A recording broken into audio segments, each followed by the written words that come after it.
तर एका बाजूला अवकाळी तर दुसऱ्या बाजूला पाणीबाणी अशा दुहेरी संकटात शेतकरी आहेत त्या संदर्भातल्या टॉप 9 बातम्या। धाराशिवमधल्या येवती गावामध्ये वादळी वाऱ्यामुळे 2 एकरातील केळी पिकांचं नुकसान, पिकांना टँकरनं पाणीपुरवठा, मात्र वादळी वाऱ्यामुळे पिकं झाली आडवी, 10 ते 15 लाखांचं नुकसान। पश्चिम विदर्भात अवकाळी गारपिटीमुळे 5 जिल्ह्यात 243 कोटी 40 लाखांचं नुकसान, संत्रा केळी फळ पिकांना मोठा फटका बसलेला आहे। महसूल प्रशासनाकडून नुकसानीचा अंतिम अहवाल शासनाकडे सादर। लातूरच्या चाकूरमधील महाळनंगी गावात वादळी वाऱ्यामुळे नुकसान, झाडं रस्त्यावर पडल्यानं कोपरा ते अष्टा मूळ रस्ता पूर्णपणे ठप्प आहे।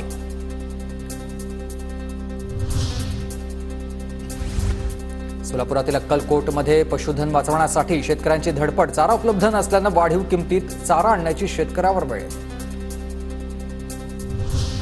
वाढत्या तापमानाचा अमरावती जिल्ह्यातील संत्रा बागांना मोठा फटका, झाडांवरील संत्रा पडतोय गळून, झाडांच्या फांद्याही सुकल्यात।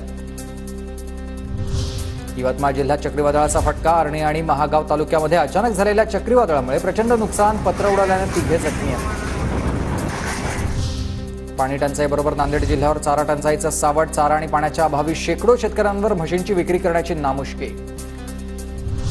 जळगाव जिल्ह्यात प्रचंड उष्णतेमुळे नागरिक हैराण, उष्णतेच्या केळी पिकाला फटका बसलेला आहे।